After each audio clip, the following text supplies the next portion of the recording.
The iPhone 15 Pro Max is the biggest iPhone camera improvement that I can remember. Apple's doubled the resolution of its photos, improved both the night mode and the portrait mode, all while addressing two of their biggest weaknesses. They've upgraded their optical zoom camera from 3x zoom to 5x zoom and increased dynamic range, the ability to make sure that everything is correctly exposed in an image. But then it's very easy to say, well, this iPhone is better than the last iPhone. The best way to actually gauge that progress is to see if it can actually beat the competition. So I've taken and analyzed over 500 photos and videos across both the iPhone 15 Pro Max and the Samsung Galaxy S23 Ultra, which is the most popular alternative and the one that you guys have voted for as the camera to beat. And within these 10 categories, each getting more important as we go, I think we finally have an overall winner.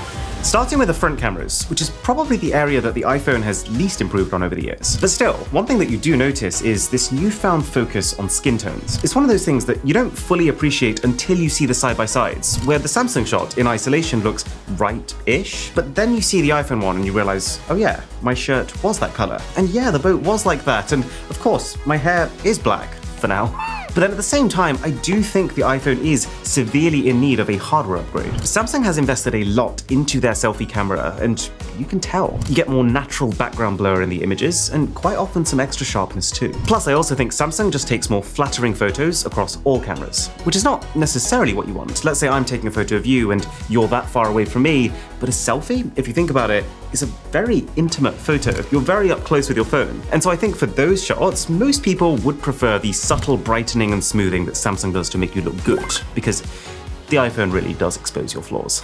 But if you have any dreams of vlogging, then the iPhone does take it in terms of video on the selfie camera. Not because the Samsung's bad, it's actually improved a lot in the last few generations, but it's just the iPhone's high dynamic range is a little bit better, and it's also just much more resistant to grain. I think if you get into really dark areas, Samsung can get very grainy very quickly. Now, one of the new things, quite literally on the table for the iPhone 15 Pro Max, is zoom. This is the first iPhone that I would actually say is a good option for trying to shoot the moon or take out to a concert. I was actually scrambling to get some tickets to go and see Rick Astley live and test that theory, but since I couldn't, I decided to make Rick Astley at home. Too much smoke here. This is our simulation of a concert and what that would look like on both phones. And see, zoom is a complicated one because both of these phones go about zoom in a very different way. The iPhone has a single 5x optical zoom lens, the Samsung has both a 3x and a 10x optical zoom lens. And so you end up in this very funny situation in which both look very similar at one time. Samsung looks better between 3x and 5x, in that middle ground after Samsung's first optical zoom is activated but before Apple's has. Then as you hit 5x, Apple looks better, with not just more detail, but in a lot of cases more background blur too, because it is a good quality 5x lens. And then as you get to 10x, Samsung takes over again. But it's close this time. Samsung's definitely not twice as good like the magnification number might suggest. But here's the thing. As soon as you switch over to video, the iPhone wins at every single magnification. Even those points where Samsung technically has the edge in terms of its hardware, it's a product of the fact that this iPhone is the best iPhone for video ever, with the fact that Samsung phones in particular are quite sensitive to grain. There are times where it will shoot better zoomed content, it's just that a lot of things have to go its way for that to be the case. More often than not with max zoom photos, Samsung is better, but it's not always the case. Sometimes it's ambiguous, and sometimes the iPhone takes it, since its zoom camera has a much wider aperture that lets in more light. So, on balance, I think Apple has earned themselves a draw in zoom for the first time in a long time. Something I think is often underappreciated, but still very important to the overall camera experience, is the camera apps. So who does it better? Well, I've always found Samsung's camera to be more fun. It's historically been well ahead in terms of just the number of things you can do with it versus the iPhone. And that's still kind of the case. You've still got food mode, which makes your food look richer and tastier, and single take, which is this idea of taking one 10-second clip and getting a whole load of different shot options out of it. But I do want to caveat that by saying that from the fun perspective, I don't think Samsung has kept up with other Android manufacturers who've come up with so many interesting experimental options. And then from the practical perspective, it's starting to feel a little dated versus the iPhone. One, because of the shutter lag. It takes not as long as it used to, but still noticeably longer than the iPhone to capture, almost like it's having a little think about it every time. You can on the Samsung also install this separate app called Camera Assistant, which has an option to boost shutter speed, but I don't use it because it does come at the cost of quality. The transition between lenses still feels clunky, in that it's not immediate and does also introduce noticeable slowdown, which feels like it's on full show in this comparison because of how smooth those transitions now are on the iPhone 15. And then also, while Samsung does have a lot of modes, which on their own are all individually cool, I do think that the feature of the smartphone camera is more integration. Like, less you having to think, oh, this is food, let me navigate to food mode, and more just your phone knowing that and doing it for you. And also, the Samsung is a very two-handed camera experience. Because all the controls are at the top, it's just not simple to change them all with the same hand that's about to take the photo. Now, the iPhone is not a perfect experience either. It could also do with an injection of creativity. Plus, in the pursuit of trying to tuck every single eyesore away and only trying to show you what you need to see at any one time, you will spend a lot of time gesturing to adjust things. And sometimes those gestures can overlap with each other. It can feel fiddly, but on balance between the two, I do prefer using the camera app on the 15 Pro Max. The new iPhone does also have this new action button, which can get into the camera quickly and get shooting straight away, but assuming that you're using your phone for normal photos in an upright position, it's not really any faster than Samsung's double tap and then using the volume down to actually take the photo. So we can pretty much just disregard that. Okay, we're pretty even in terms of score so far, but moving up in terms of the order of importance, let's talk about audio. So right now you're listening to me on the iPhone. I'm in a pretty quiet space and you can absolutely tell. Now shifting over to the Samsung, again, it just sounds really good. Both of these phones are very well equipped to pick up good sound from all directions. It's only as the level of background noise increases, that's when they start to diverge. So right now you're listening on the iPhone, and as you can probably tell, very little is filtered out. Like, you're very much hearing the background noise, but the upside of that is that it's not interfering with the quality of my voice. There's still that sort of natural richness to it. With the Samsung though, the background noise is way reduced. It's just that in the process of trying to chop out the background noise, you also lose a lot of the lower tones within your voice. So a little bit of the fullness is gone. But there's no real right or wrong here, there's just two different ways of doing things.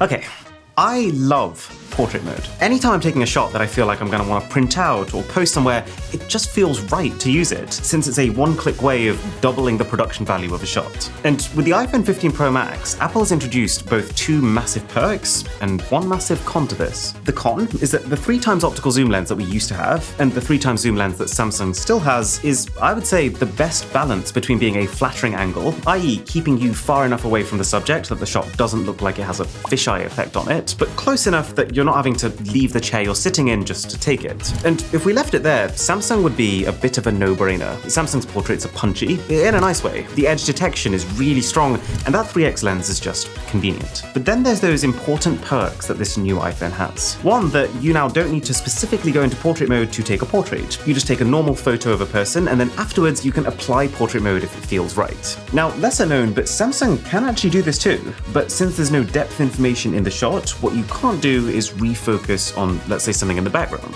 And then the second thing, which is really hard to ignore, is that if you take portraits using the 1x main camera, Apple will shoot those portraits in 24 megapixels, 2x the resolution. And when something like that exists as an option, it becomes much harder to justify Samsung's 12 megapixel portraits, even if stylistically I prefer them. So we'll call this one a draw.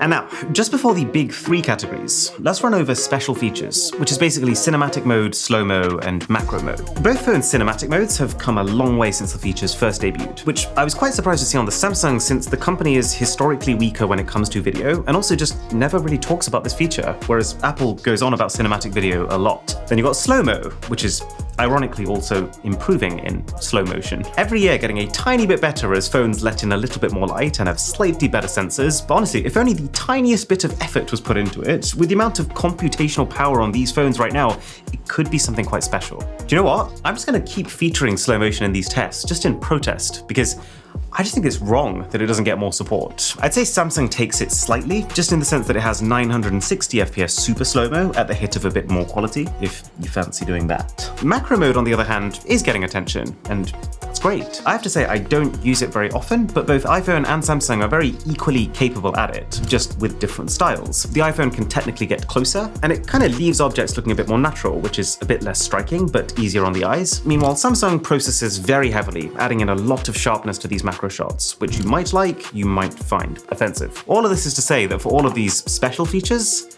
both phones can do them. But I'll give the category to Samsung just because of that slight edge in slow-mo. But currently, Apple is beating Samsung, just like they're absolutely whipping us in the subscriber race. But when we overtake them, mark my words, I will build the biggest iPhone the world has ever seen. So a sub to the channel would be shutterly brilliant. Right, let's talk about video. Video is a category that used to be a no-brainer for the iPhone, and it's only actually since the S23 Ultra that I've even had to think about it. And you know what? Samsung's video HDR is way better than it used to be, and in a lot of cases, better than the iPhone. Like if you look here, can you see how that building is really washed out on the iPhone, but you can see it clearly here? Or like here, when I enter this cave, Samsung is able to retain the sky behind me in the way that Apple just can't. But there's 4 things in the iPhone's court, and they're 4 very important things. Look a little closer, and you'll see that the detail is higher. Even though both are filming in 4K resolution, Samsung is not quite using all of that resolution. It's close, but there's a difference. Like you'll see it if you look at my beard in this shot.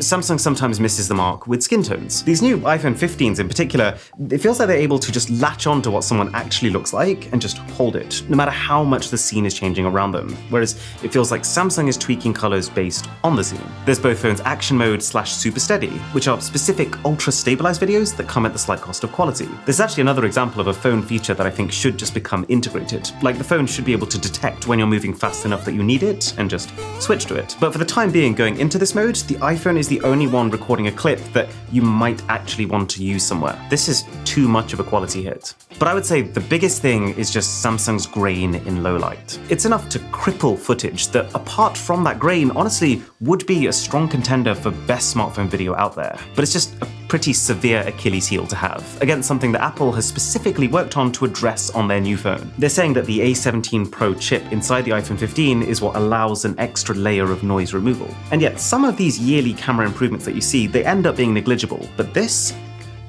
you can tell. I mean, in this scene, it was so dark, I couldn't even see where I was going. But that's kind of wild that both of these phones can, although the iPhone with a significant amount more clarity. And this is also true for photos in lower light. Now, this is not as much of a blanket win as video is, because the Samsung doesn't have that noise problem in photos. And in a lot of those middle lighting conditions, even though the phone has more shutter lag, I actually find that it's much easier to blur a photo on the iPhone. Something within Samsung's image processing does a very good job at recovering from those slight hand spasms. But assuming that you are holding the phone steady, there's 3 things that have improved on the iPhone since last time here. First is the Smart HDR, which helps a lot in night scenes because they tend to be the ones that have to balance out really bright spots within generally dark images. And to be honest, I wouldn't say that the HDR is now outright better than Samsung, but it used to be noticeably behind. It's not anymore. And there's a couple of times where I've noticed something really clever going on, which I will show you with a shot of the Microsoft Store. I took this because this is one of the most complex, challenging lighting scenarios that you could possibly conjure up. It's got a mixture of warm light on the outside, cool light on the inside, and the inside of the building is brighter than the outside. Anyway, the Smart HDR on the iPhone has factored in all of this, and it's represented the image in a way that when I took it, and I was looking between the iPhone screen and the Microsoft Store behind, felt like it was spot on. But then what it feels like Samsung has done is tweaked its overall white balance using an average of the image as a whole. And by doing so, you'll notice that everything on the inside, including the Microsoft logo, has a slight blue tinge over it, and that everything on the outside, a slight red tinge that wasn't actually there in real life. The second thing is the resolution. So long as you're taking a normal photo on the iPhone and night mode doesn't activate, which it doesn't seem to now until you get very dark, you're taking a 24 megapixel shot compared to 12 on the S23. Now, to make one thing clear, the end result is not as different as that number might make it sound, because really in a lower light environment, no phone today can properly use 24 megapixels of resolution. But, you know, peek into the windows of a shop or a bright street lamp, and the difference is also not subtle. And then the final tool that Apple has is when night mode does activate, while you do lose that 24 megapixel resolution, you gain photonic engine, which is basically Apple speak for tweak the colors and increase the detail. The thing is though, never are those things more important than when it gets really dark. It means you'll see more stars in the sky, you'll see your objects rendered with more clarity, you'll see grass and trees looking green as they should and not red. If at any point you think that these images are doing a bad job, by the way, just bear in mind at this point, my eyes could see nothing, so they're both pretty good. So what about daytime? Daytime photos is the single most important category for most people.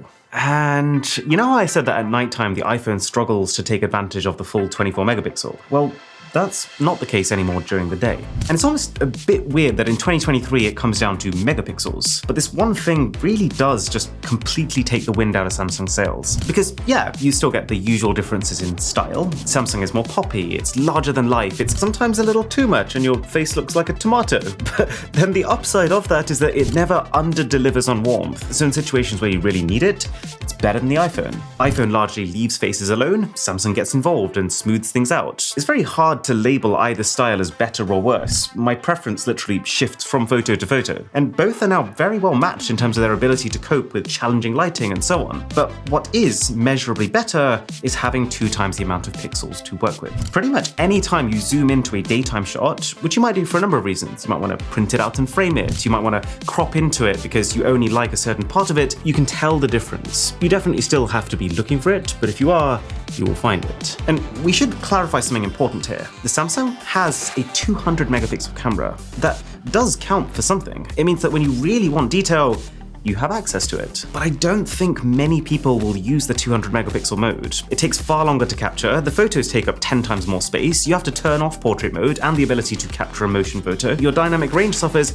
and your ability to shoot in low light falls. Not to mention the processing time is ludicrous. And then even if you forewent all of that, the iPhone also has a high-res mode. It's only 48 megapixel, but the end level of detail is very similar to Samsung's 200. Samsung's is a little better if you have lots of light, but then the iPhone's high-res mode overtakes it a bit as the light starts to dip. I think both of these phones' super high-res modes are off the table for most people. And what's important about the new iPhone's 24 megapixel mode is that it's the default option, and that it comes with no extra compromise. Now, that advantage disappears when using the ultra-wide cameras, since both phones are using standard 12 megapixel sensors, and also the zoom as we've talked about. But assuming that you spend the vast majority of your time on the main camera, this is a big step forward with the iPhone that I'm hoping Samsung will be able to replicate with their next phone in 2024. Do remember that some categories are worth more than others, so even though this is a 6.5 to 3.5 to the iPhone, consider the things that are specifically important to you. But yes, if you point blank asked me which of these 2 cameras is better,